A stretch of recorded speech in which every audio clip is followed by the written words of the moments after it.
गोसो थोनायनि बाथ्रा जोंनि इयुन संसारनि गोसो थोनायनि बाथ्रा जोंनि इयुन संसारनि समायखिरा लाखादों आंखौ लागोन होननानै समायखिरा लाखादों आंखौ लागोन होननानै सान अखाफोरखौ नों साखि दोननानै सान अखाफोरखौ नों साखि दोननानै जारो फै दसे रायलायनि गोसो थोनायनि बाथ्रा जोंनि इयुन संसारनि गोसो थोनायनि बाथ्रा जोंनि इयुन संसारनि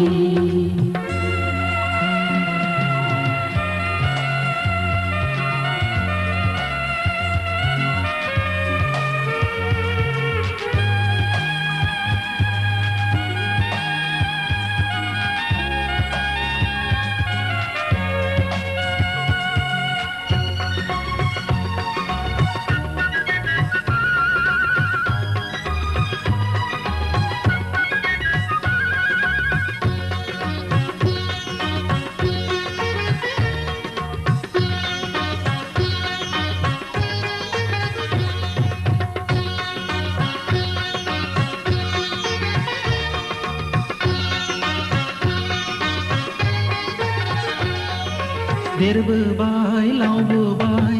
सिख्ला जाबाय आंखौ बरायनाय फावखौ नोंबो रोंबाय देरबोबाय लावबोबाय जोहोलाव जाबाय आंखौ लांनाय गोहोआ नोंहा जाबाय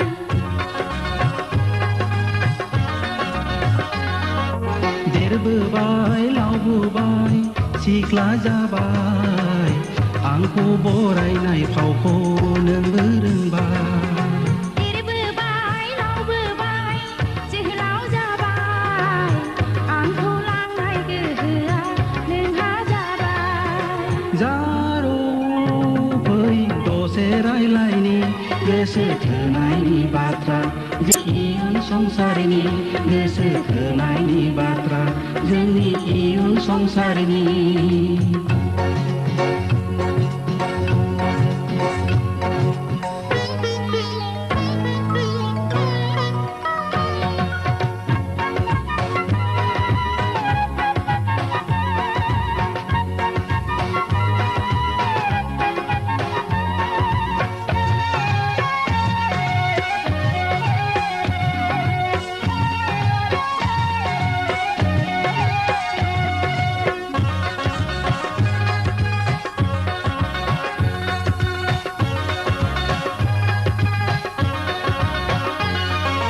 दैखाव दैमायावनो आंनि गाथोनावनो दैखाव दैमायावनो आंनि गाथोनावनो लामाखौ आन्दायना फैनो रायलायनो दान्दिसे बाथ्रा लामाखौ आन्दायना फैनो रायलायनो दान्दिसे बाथ्रा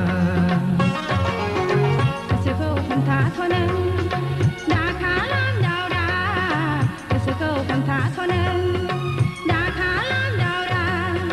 बरादाव थाबोला जागोन सानसे सानैजों हाबा बरादाव थाबोला जागोन सानसे सानैजों हाबा